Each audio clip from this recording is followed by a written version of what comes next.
Welcome. Karibu sana.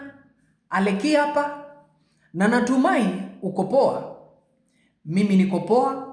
Mwenyezi Mungu amenilinda, amenitunza na ameniweka salama. Na hii ni Chachiko na ningependa leo tusikie neno la Mungu kutoka katika kitabu cha Kutoka. Kwenye mlima Sinai, neno linasema hivi: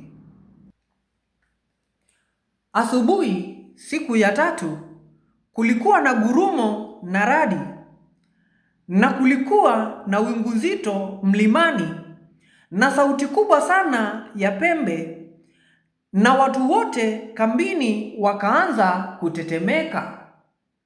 Sasa Musa akawatoa watu nje ya kambi ili wakutane na Mungu wa kweli, nao wakasimama mahali pao chini ya mlima. Mlima Sinai ulifuka moshi kila mahali kwa sababu Yehova alishuka juu yake katika moto, na moshi huo ulikuwa ukipaa kama moshi wa tanuru, na mlima wote ulikuwa ukitetemeka kwa nguvu sana. Sauti ya pembe ilipozidi kuongezeka zaidi na zaidi, Musa akaongea na sauti ya Mungu wa kweli ikamjibu. Kwa hiyo Yehova akashuka juu ya kilele cha mlima Sinai. Kisha Yehova akamwita Musa apande juu mlimani, naye Musa akapanda mlimani.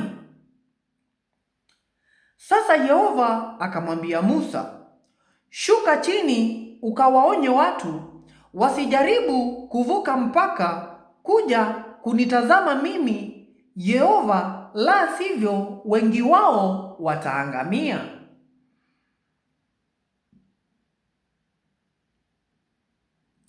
Nao makuhani wanaonikaribia mimi Yehova kwa ukawaida wanapaswa kujitakasa ili mimi Yehova nisiwaangamize.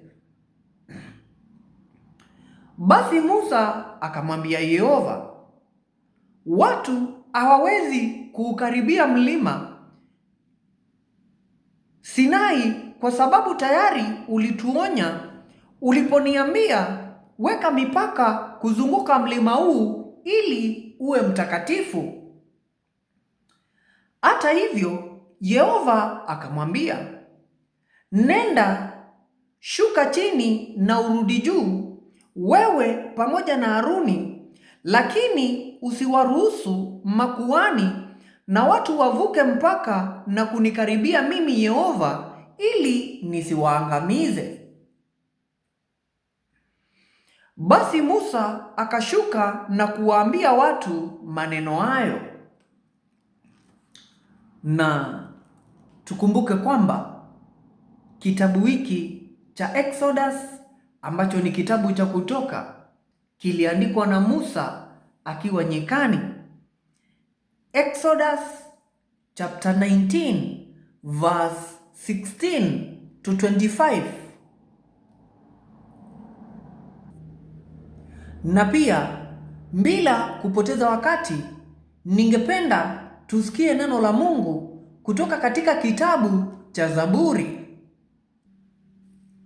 Uumbaji wa Mungu na sheria yake hutoa ushahidi. Neno linasema hivi: maagizo kutoka kwa Yehova ni ya uadilifu, hufanya moyo ushangilie. Amri ya Yehova ni safi, hufanya macho yang'ae. Kumwogopa Yehova ni jambo safi, hudumu milele. Hukumu za Yehova ni za kweli, zote ni za uadilifu.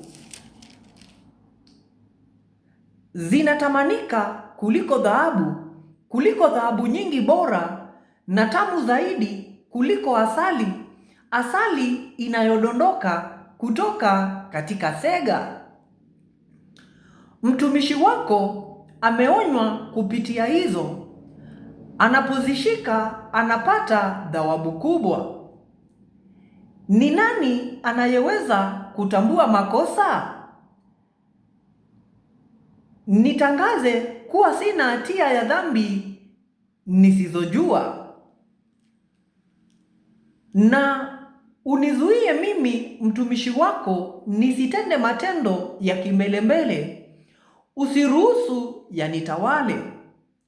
Ndipo nitakapokuwa kamili na sitakuwa na hatia ya dhambi zilizo wazi. Maneno ya kinywa changu na kutafakari kwa moyo wangu na ya kupendeze wewe, Yehova, mwamba wangu na mwokozi wangu. Na tukumbuke kwamba kitabu hiki cha Psalms ambacho ni kitabu cha Zaburi kiliandikwa na Daudi na wengine. Uncompromised and undiluted word of God. And thank you guys for the amazing support that you've shown me. Ukitazama hii episode, subscribe, share na ukomend hapo chini na nitashukuru. Thank you so much. God bless you and big up. Hello.